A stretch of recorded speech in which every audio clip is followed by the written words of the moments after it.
A woman dozed quietly on the plane until a sudden, panicked announcement jolted her awake.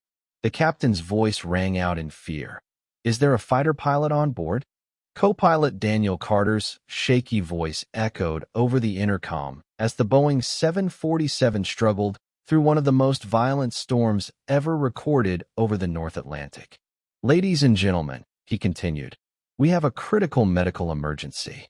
Captain Reynolds is unconscious, and I urgently need assistance from anyone with combat aviation training." In seat 23C, Maya Thompson blinked herself awake. At 34, she'd mastered the art of sleeping anywhere, a survival skill forged through years of missions where sleep came second to survival. But something in that desperate voice made her sit up straight, fully alert. Next to his wife, a businessman named Edward Harrington adjusted his pricey glasses and muttered under his breath, scoffing at the idea that someone qualified would be flying economy. His dismissive gaze swept over Maya, dressed plainly in jeans and a simple blouse, her natural curls tied back in a no-nonsense ponytail. The aircraft lurched violently as wind and rain pounded the fuselage, the storm's roar nearly drowning out the cries of frightened children and whispered prayers.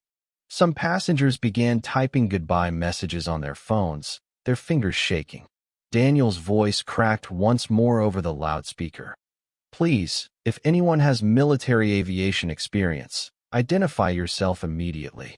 We're navigating blind through a Category 5 storm, and I've never done this alone."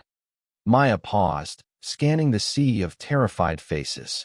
She noticed how not a single person looked her way. No one imagined she could be the answer. To them, she was just a black woman flying solo, maybe on a trip to visit relatives or returning from a routine job. Suddenly, Edward Harrington stood and shouted toward the front of the plane. "Listen, kid. My brother-in-law's a private pilot, and I've flown with him dozens of times. I can help." A flight attendant rushed over. "Sir, we're looking for someone with military flight experience. Civilian training isn't enough for this situation." Edward bristled. "Are you questioning me?" he barked, puffing out his chest. "We paid $15,000 for these first-class seats. I've got more flight experience than anyone here." That's when Maya quietly rose to her feet. She moved with calm precision, nothing like the panicked flailing around her. As she stepped into the aisle and made her way toward the cockpit, some passengers looked on curiously, others with clear doubt. "Excuse me," she said gently to the attendant, her voice a stark contrast to the chaos around her. "Colonel Maya Thompson, United States Air Force. Over 500 flight hours in F-22 Raptors. Specialized in navigation during extreme weather conditions." The cabin fell into stunned silence. Edward stared at her, mouth agape in disbelief. "You've got to be joking," he muttered. But there was something in Maya's eyes that made even the flight attendant instinctively step aside, a quiet resolve found only in those who have faced the worst and survived. A calm honed by war, not words. If you're drawn to stories about resilience and justice, be sure to subscribe, because what happens next will show how one underestimated woman turned a near disaster into an unforgettable triumph. As the storm raged on, Edward Harrington laughed bitterly. "A colonel? Really?" he scoffed, waving dismissively. "I respect the military, sure, but I'm not putting my life in the hands of someone playing pretend. My wife and I pay to avoid this kind of circus." Voices around them stirred, passengers murmuring in doubt. An older woman in first class whispered loudly enough to carry, "She's the pilot? She looks like a kid." The implication hit hard and unmistakable. At that moment, Daniel Carter appeared at the front of the cabin, his face ghost white. "Please," he pleaded, "anyone with real military experience, come forward. Captain Reynolds is having seizures. I've never flown solo through something like this." His voice cracked, barely holding together. Edward stood again, trying to take command. "Listen, young man," he declared. "I've flown in private jets all over Europe. 200 hours, luxury aircraft. I know the procedures." Maya remained silent, watching the unfolding power play. She'd seen this kind of theater before, in foreign territories and forward bases. But when she caught the raw panic in Daniel's eyes, something deep within her stirred. The same strength that had carried her through near-impossible operations came roaring back to life. "Mr. Carter," she said evenly, "I need to know our altitude, speed, and the latest weather conditions." Daniel answered instinctively, recognizing authority when he heard it. "We're cruising at 38,000 feet, speed 450 knots. Crosswinds 120 kilometers per hour, gusts hitting 160. Edward chuckled coldly. "Wow, she memorized some trivia from Wikipedia," he sneered. "That doesn't make her a pilot."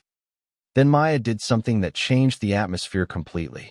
Without a moment's hesitation, she began reciting. "In case of cabin pressurization failure at cruising altitude, deploy oxygen masks immediately. Initiate emergency descent to 10,000 feet, keeping angle under 15 degrees to avoid structural strain. Declare code 7700 with air traffic control." She continued for nearly 2 full minutes, detailing emergency protocol in a way only a veteran combat pilot could. The cabin was dead silent except for the howling storm. Daniel Carter stared at her, all mixing with gratitude. "Ma'am," he said at last, his voice steadier, "the cockpit is yours." But Edward Harrington wasn't finished. "One moment," he barked. "Anyone can memorize a checklist. I want to see actual credentials before I put my life in the hands of someone who clearly doesn't belong in first class on an international flight." His words sliced through the cabin like glass. Most passengers averted their eyes, ashamed but too hesitant to confront the arrogance of a man used to getting his way. Maya felt it again, the old, familiar sting of prejudice. It was a sensation she had learned to live with during her years in uniform, constantly having to prove she belonged, prove she was more than enough, especially when compared to men and white colleagues who never faced the same scrutiny. Memories flooded back. The day a white colonel questioned her leadership mid-mission in front of the entire squadron. The promotion she was denied, despite having the top flight record in her unit. The whispers about diversity hires that followed her from base to base. But she also remembered what had carried her to the top of her field, the fire to turn every doubt into determination, the grit to take every insult and mold it into fuel, and the unshakable focus to transform being underestimated into an undeniable advantage. "Mr. Harrington," she said at last, her tone cool as steel and twice as sharp. "There are 3 types of pilots. Those who can fly when skies are clear, those who can fly when things get rough, and those who fly when the world is falling apart." She stepped toward the cockpit, then paused. "Over my career, I brought back 17 aircraft in conditions the manual called non-recoverable." A sudden lurch rocked the plane, passengers screamed, but Maya remained perfectly steady, her body instinctively balancing like she was born for this moment. "But none of that is why I'm the right person for this job," she continued. "What matters is this. I'm the only one on this plane who's flown through active combat with 2 engines gone, the NAV system shredded, and missiles closing in, and still got every member of my squadron home." She nodded once and began walking again. As she passed Edward, she turned her head. "When we land, and we will, I hope you take a moment to reflect on how a black woman you didn't think belonged in first class ended up saving your life, and your wife's." With that, she disappeared into the cockpit. The entire cabin fell silent. Some passengers began to realize they had just witnessed something far more profound than a flight emergency. And Edward Harrington, cocky, wealthy, self-assured, felt something he hadn't known since he was a child. That aching, humiliating certainty that he had been completely, devastatingly wrong. Wrong about someone whose strength he had failed to see because of assumptions rooted not in fact, but in ignorance. What none of them knew was that Maya Thompson carried more than elite piloting skills. She carried a personal legacy that would make every arrogant word spoken against her feel painfully ironic in hindsight. A story that, once revealed, would redefine what courage, skill, and true leadership really look like. Inside the cockpit, the scene was chaotic. Captain Reynolds convulsed violently in his seat, foam gathering at the corners of his mouth. The heart monitor screamed. Co-pilot Daniel Carter stood frozen, her hands hovering uselessly above the controls. First aid. Now. Maya's voice sliced through the panic, precise and commanding. She assessed the captain's vitals with the cold efficiency of someone who had stabilized pilots while dodging enemy fire. "We've got maybe 15 minutes before he goes into cardiac arrest," she warned. Daniel watched her in awe, her movements sharp, no hesitation. "Colonel, how do you know emergency medicine?" she asked. 10 years flying medevac missions in combat zones," Maya replied, adjusting the navigation systems even as she checked pulse and respiration. "When you're the only line between a soldier and death, you learn fast." Meanwhile, in the passenger cabin, Edward Harrington was still trying to stir doubt. "I'm telling you," he whispered to anyone who'd listen, "this woman is a fraud. Look at how she's dressed. No real pilot travels like that. I bet she doesn't even have a valid license." His wife, Tiana, who had been quiet until now, finally had enough. "Edward, that's enough. You're embarrassing yourself." "Embarrassing?" he snapped. "I'm trying to save us. I won't trust our lives to someone who—" But his rant was interrupted by the intercom. Maya's voice now filled the cabin, calm, measured, and commanding. "Ladies and gentlemen, this is Colonel Thompson. I am now in command of this aircraft until we reach a safe destination. Please remain calm and follow the crew's instructions." There was no trace of fear in her tone. This wasn't someone asking to be believed. This was a leader used to being obeyed. Even Edward Harrington involuntarily shivered. Back in the cockpit, Maya had transformed Daniel Carter from a panicked co-pilot into a functioning support officer. "Daniel, I need fuel status and pressurization data. We're flying through this storm, but I'll need your updates every 30 seconds. "Yes, ma'am," Daniel responded, her voice steadier now. There was something about Maya, something that made survival feel possible again. Then Maya did something that left Daniel completely dumbfounded. Rather than sticking to conventional emergency flight paths, she began charting an entirely new course, one that cut directly through the eye of the storm instead of trying to avoid it. "Colonel, with all due respect, this violates every established safety protocol," Daniel said, glancing nervously at the notepad where Maya scribbled calculations that looked more like a dare than a strategy. Maya allowed herself a small smile, the first since assuming control of the aircraft. "Daniel, let me tell you something," she began, her voice even as her hands moved over the controls with graceful precision. "In 2018, I was leading a medevac mission over the mountains of Afghanistan. Mid-flight, we were hit by surface-to-air missiles. 2 engines gone. No NAV system. A sandstorm thick enough to choke daylight." Her tone never wavered as she spoke, her fingers dancing across instruments like a pianist mid-performance. "The manual said to eject, that the mission was unsalvageable, but there were 17 wounded soldiers waiting on us to get them out alive. So I did what I'm doing now, ignored the manual, trusted my instincts, and flew them out." She paused, locking eyes with Daniel. Every single one of them made it home. Her words weren't meant to impress. They were facts, hard-earned and carried with the gravity of lived experience. Daniel realized, in that moment, he wasn't just sitting beside a pilot. He was learning from a master of the impossible. "Sometimes," Maya added, "sticking to the rules gets people killed. The difference between a by-the-book pilot and one who saves lives is knowing when to break those rules, and how." Just then, the cockpit door swung open. Edward Harrington had managed to convince a flight attendant to let him through, claiming he could assess the situation. "This is insane," he declared, stepping inside and eyeing Maya's unconventional trajectory. "You're gambling with our lives. I demand direct access to air traffic control." Maya didn't even spare him a glance. "Mr. Harrington," she said coolly, "this is not a museum tour. Please return to your seat." Tourist. Edward's voice cracked with disbelief. I've flown in more private jets than you've had birthdays. I know aviation, and what you're doing is reckless suicide. That's when something shifted. A figure emerged from first class, Dr. Elena Morales, chief of neurosurgery at Johns Hopkins, who had remained quiet until now.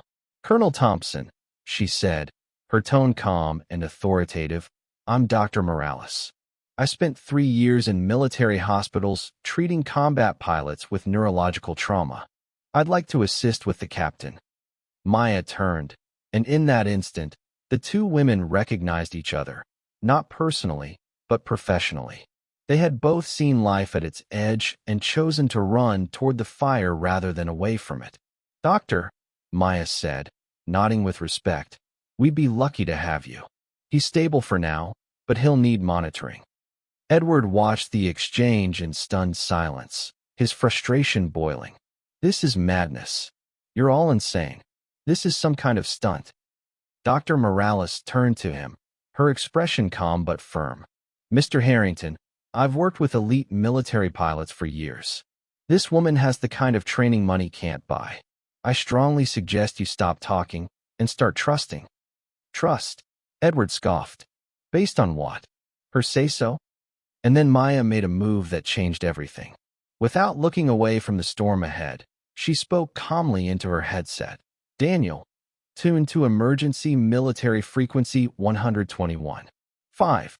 Identify us to Andrews Air Force Base. Let's get confirmation. She keyed the mic, Colonel Thompson, call sign Spectre, requesting identity verification for active emergency response. The response was immediate. Spectre, is that really you? Came a voice filled with urgency.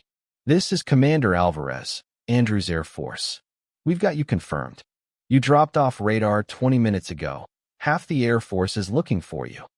The entire cabin fell into a stunned hush. Edward's face turned chalk white. Only now did he realize the woman he had belittled wasn't just a military pilot. She was one of the most respected figures in American aviation. Andrews, we've got a dual emergency, medical incapacitation of the captain and severe storm interference, Maya continued, her tone as composed as ever. Requesting immediate coordinates for emergency landing. We need a 747 capable runway and med-evac support. Spectre, you have full priority, Commander Alvarez responded. We're clearing all airspace on the East Coast. Emergency teams are being dispatched to Baltimore International. Dr. Morales, standing behind her, turned to Edward with a slight smile. Tell me, Mr. Harrington, how many tourists do you know who can mobilize the entire Air Force with a single radio call? But what none of them realized yet was this. The storm outside was only part of the threat. In the minutes ahead, Maya Thompson would need to call on knowledge few even in the military knew she had. Classified techniques, forged in the black box missions of global conflict. And Edward Harrington was about to learn he hadn't just underestimated a skilled pilot. He had misjudged a living legend. Spectre, this is Andrews Base. The radio crackled again. We've got breaking intel. The storms escalated beyond all forecasts. Wind gusts exceeding 180 kilometers per hour. Hill the size of baseballs. Every airport in the region is shutting down. You are the last aircraft still in the sky. The words hit Edward like a punch to the chest. This wasn't a malfunction. This wasn't turbulence.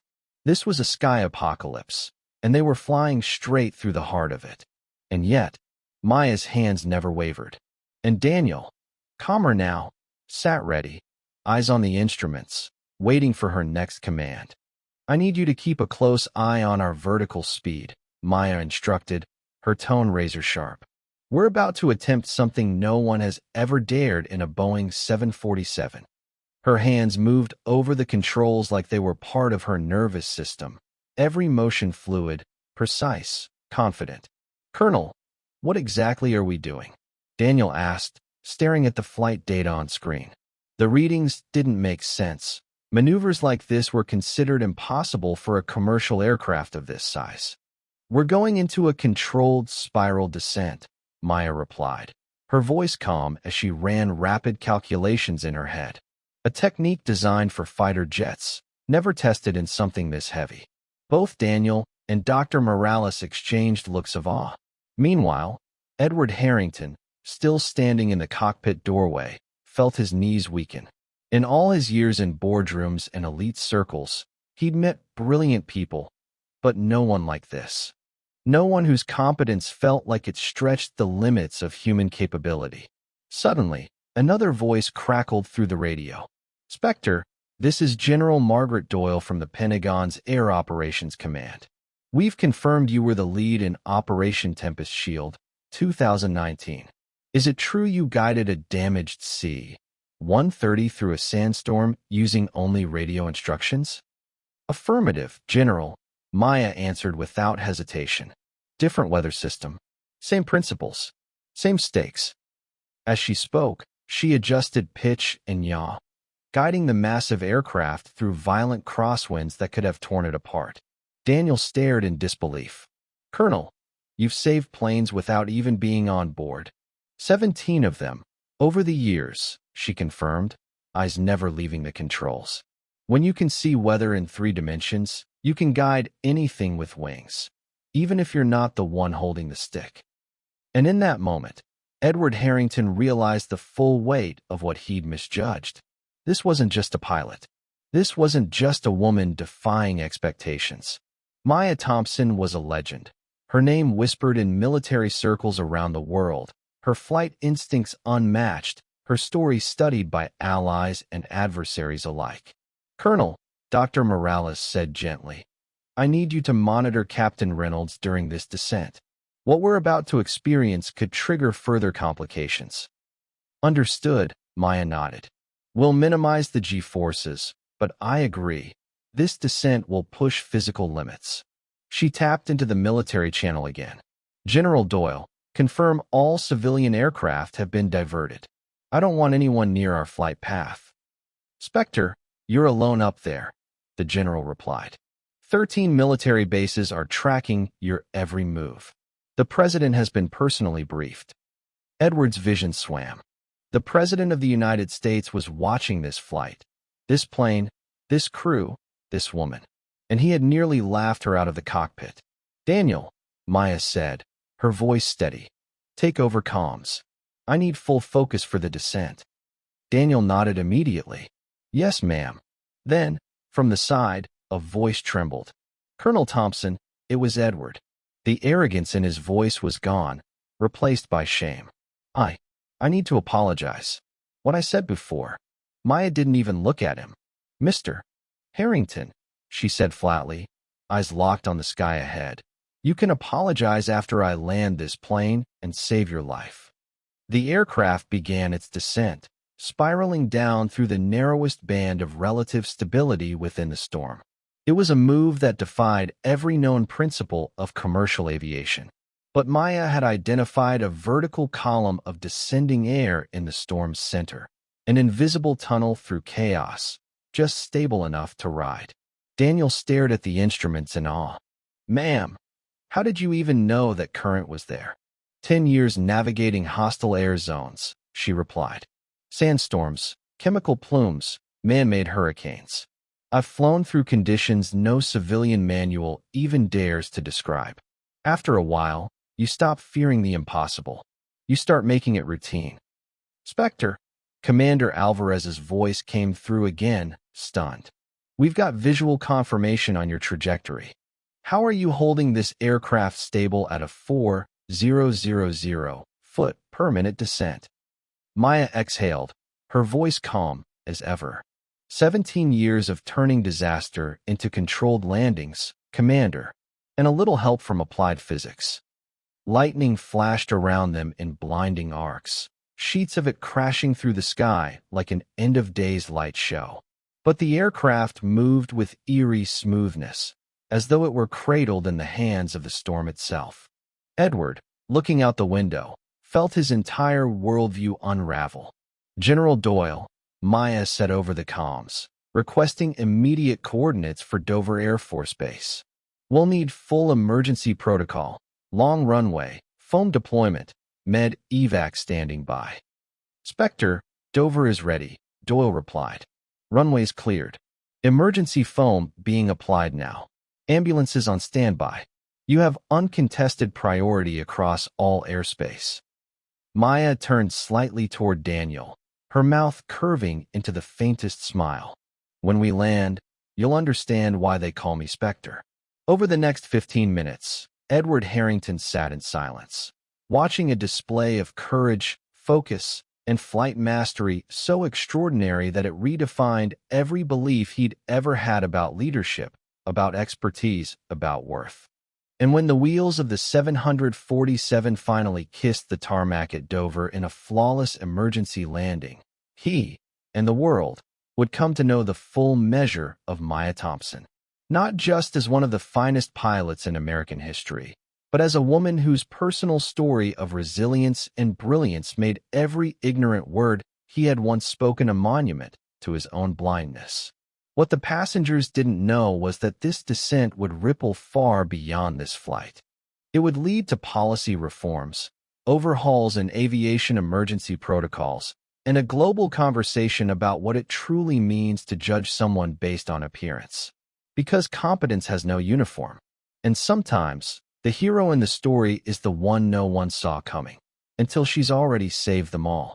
6 months after that miraculous landing, Maya Thompson stood tall in her dress uniform, receiving her promotion to Brigadier General at the Pentagon. She was now the youngest black woman in U.S. history to attain the rank, a moment that would be etched in the annals of military leadership. Her pioneering storm navigation technique had not only saved lives, it had reshaped doctrine. It was now standard in training manuals across NATO forces, and 3 major universities had created professorships in her name. General Thompson didn't just save 312 lives that day. The Secretary of Defense declared from the podium. She redefined how we measure competence. She reminded us that greatness isn't found in how someone looks, but in how they lead. In the audience, Dr. Elena Morales applauded proudly. She and Maya had since co-authored a groundbreaking study on emergency aviation medicine, published in the world's most prestigious medical journal. Daniel Carter, now promoted to captain, flew his own commercial routes, always citing Maya as the person who changed his life. But while Maya soared, Edward Harrington was forced to confront the wreckage of his own choices. The video of his remarks, his visible disbelief, his casual racism, had leaked online, going viral. Over 50 million views. His investment firm collapsed, losing 80% of its clients in just 3 months. Bankruptcy soon followed. One day, his 12-year-old daughter asked him a question he couldn't escape.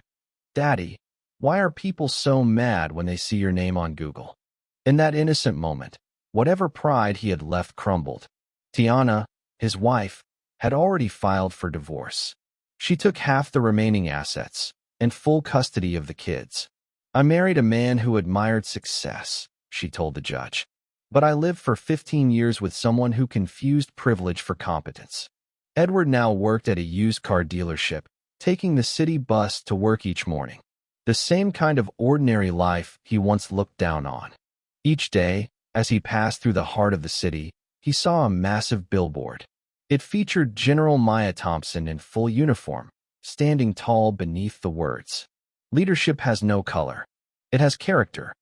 During a leadership lecture at the Air Force Academy, a cadet once asked Maya how she handled prejudice. She didn't miss a beat. "Let them underestimate you," she said. "While they spend energy doubting your worth, you spend it sharpening skills they can't even imagine." Her story became a rallying cry across the armed forces. She inspired a new generation of cadets, especially those from underrepresented backgrounds. Her memoir, Flying Through the Storms, became a bestseller, with all proceeds funding scholarships for aspiring pilots from marginalized communities. 3 years later, fate brought Edward face to face with her again, this time in an airport. Maya, now a general, walked briskly with her aides and security team, effortlessly commanding presence.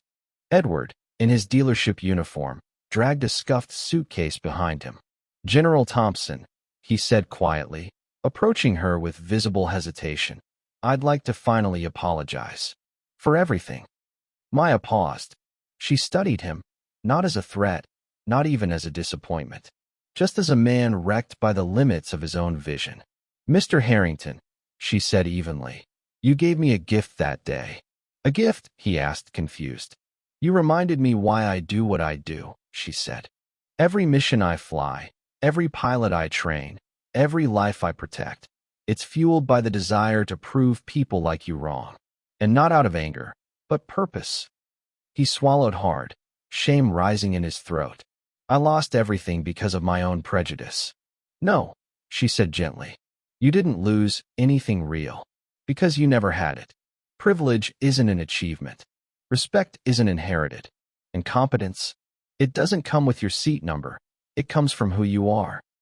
As she turned to walk away, flanked by her team, Edward was left standing alone in the terminal, finally understanding the harshest truth of all.